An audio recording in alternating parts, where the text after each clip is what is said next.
चंद्रगुप्त मौर्य का जन्म एक ऐसे समय में हुआ था जब चारों तरफ अनिश्चितता का माहौल था। उनका जन्मदिन आज तक एक रहस्य बना हुआ है, समय के गर्त में खो गया है। कुछ कहानियों में कहा जाता है कि वो एक साधारण अनाथ बालक थे जिन्हें मोर पालने वाले एक दयालु परिवार ने पाला था। इसीलिए उन्हें मौर्य नाम मिला, जिसका मतलब होता है मोर से संबंधित। दूसरी कहानियां बताती हैं कि वो एक शाही परिवार मौर्य वंश से थे जिन्होंने अपनी शक्ति खो दी थी। उनकी शुरुआत चाहे कैसी भी रही हो, चंद्रगुप्त महान बनने के लिए ही पैदा हुए थे। वो बहादुर, बुद्धिमान और महत्वाकांक्षी थे। ये गुण उनके भाग्य और भारत के भविष्य को आकार देने वाले थे। बचपन से ही चंद्रगुप्त ने अद्भुत नेतृत्व क्षमता दिखाई। वो खेलों में अपने साथियों को हुक्म देते थे, चालाक रणनीतियां बनाते थे और उन्हें जीत की ओर ले जाते थे। बचपन के ये खेल उनके भविष्य की एक झलक दिखाते थे, एक प्रतिभाशाली सैन्य रणनीतिकार और एक शक्तिशाली सम्राट के रूप में। वो ज्ञान के लिए तरसते थे और शक्ति के लिए प्यासे थे। एक एकीकृत और समृद्ध भारत का सपना देखते थे। उनके सपने केवल कल्पनाएं नहीं थे, क्योंकि भाग्य ने उनके लिए एक बड़ी योजना बना रखी थी। एक दिन चंद्रगुप्त के जीवन में एक नाटकीय मोड़ आया। उनकी मुलाकात चाणक्य से हुई, जो एक महान विद्वान और रणनीतिकार थे। इस मुलाकात ने भारतीय इतिहास का रुख बदल दिया। चाणक्य ने इस युवा की क्षमता को पहचाना और उनमें एक अखंड भारत के भावी शासक को देखा। चाणक्य चंद्रगुप्त के गुरु बने, उनका मार्गदर्शन किया और उन्हें युद्ध, राजनीति और शासन की कला सिखाई। उन्होंने चंद्रगुप्त में एकता, न्याय और सभी के लिए समृद्धि का महत्व स्थापित किया। चाणक्य के मार्गदर्शन में चंद्रगुप्त एक सक्षम और करिश्माई नेता के रूप में निखरे। उन्होंने युद्ध की पेचीदगियों, कूटनीति की बारीकियों और प्रशासन की कला सीखी। उनका साझा दृष्टिकोण भारत को नंद वंश के अत्याचारी शासन से मुक्त कराना और एक न्यायपूर्ण और शक्तिशाली साम्राज्य स्थापित करना था। नंद वंश हालांकि शक्तिशाली था, लेकिन अपने भ्रष्ट और अत्याचारी शासन के कारण कमजोर हो गया था। चाणक्य और चंद्रगुप्त ने इसे एक अवसर के रूप में देखा। उन्होंने नंदों को उखाड़ फेंकने और शांति और समृद्धि के एक नए युग की स्थापना की योजना बनाई। चाणक्य के रणनीतिक मार्गदर्शन के साथ चंद्रगुप्त ने समर्थन जुटाना शुरू कर दिया। उन्होंने असंतुष्ट स्थानीय प्रमुखों को एकजुट किया और एक विशाल सेना खड़ी की। चंद्रगुप्त के करिश्मे और चाणक्य की रणनीतिक प्रतिभा ने कई लोगों को उनके उद्देश्य की ओर आकर्षित किया।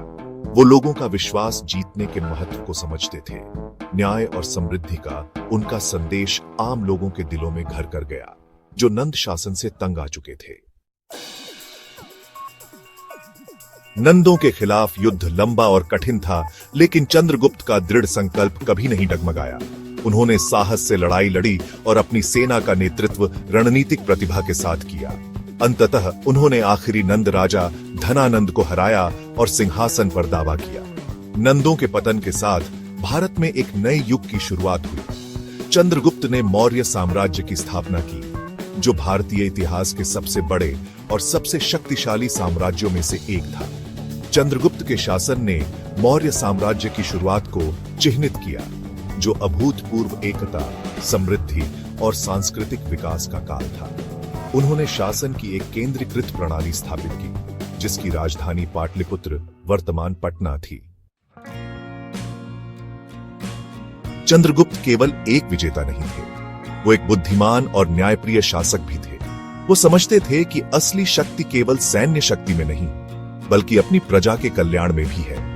उन्होंने कृषि, व्यापार और वाणिज्य को बढ़ावा देने के लिए नीतियां लागू की, जिससे आर्थिक समृद्धि का युग शुरू हुआ। उन्होंने एक मजबूत और कुशल प्रशासन स्थापित किया। सड़कों, सिंचाई नहरों और यात्रियों के लिए विश्राम गृहों का निर्माण किया। उन्होंने अपने विशाल साम्राज्य की रक्षा के लिए एक विशाल और शक्तिशाली सेना बनाए रखी, लेकिन उन्होंने न्याय और निष्पक्षता पर भी जोर दिया। उन्होंने व्यवस्था सुनिश्चित करने और अपनी प्रजा के अधिकारों की रक्षा के लिए कानूनों और अदालतों की एक प्रणाली बनाई। उनका शासनकाल शांति, समृद्धि और प्रगति से चिह्नित था, जिससे वो भारतीय इतिहास के सबसे प्रिय सम्राटों में से एक बन गए। चंद्रगुप्त का साम्राज्य उत्तर में हिमालय से लेकर दक्षिण में दक्कन के पठार तक और पश्चिम में सिंधु नदी से लेकर पूर्व में बंगाल की खाड़ी तक फैला हुआ था। उनका साम्राज्य सिकंदर महान के उत्तराधिकारियों द्वारा स्थापित हेलेनिस्टिक राज्यों की सीमा से लगा हुआ था। इस निकटता के कारण मौर्यों और यूनानियों के बीच बातचीत हुई। सिकंदर की मृत्यु के बाद उसके सेनापति सेल्यूकस प्रथम निकेटर ने उसके विशाल साम्राज्य के पूर्वी हिस्से को नियंत्रित किया। यह उसे चंद्रगुप्त के साथ संघर्ष में ले आया। दोनों शक्तिशाली शासकों ने अंततः एक शांति संधि पर हस्ताक्षर किए, जिसमें सेल्यूकस ने मौर्यों को विशाल क्षेत्र सौंप दिए। इस संधि के कारण दोनों साम्राज्यों के बीच राजनयिक और सांस्कृतिक आदान प्रदान भी हुआ।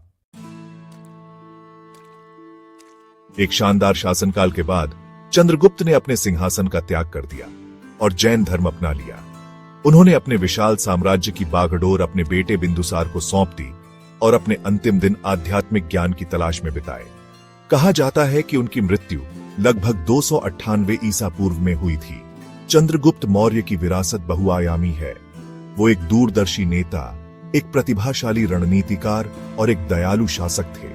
उन्होंने एक एकीकृत और समृद्ध भारत की नींव रखी। उनके शासनकाल ने भारतीय इतिहास में एक स्वर्ण युग को चिह्नित किया, जो शांति, स्थिरता और प्रगति की विशेषता थी। मौर्य साम्राज्य, जिसकी उन्होंने स्थापना की, प्राचीन भारत के सबसे बड़े और सबसे शक्तिशाली साम्राज्यों में से एक बन गया। उनके पोते अशोक महान ने साम्राज्य का और विस्तार किया और बौद्ध धर्म अपनाया।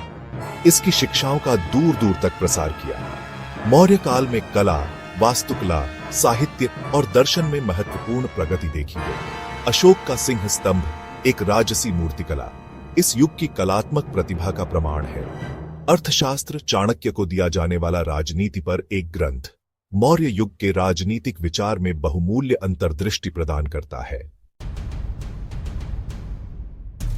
चंद्रगुप्त मौर्य की कहानी पीढ़ियों के लिए एक प्रेरणा है।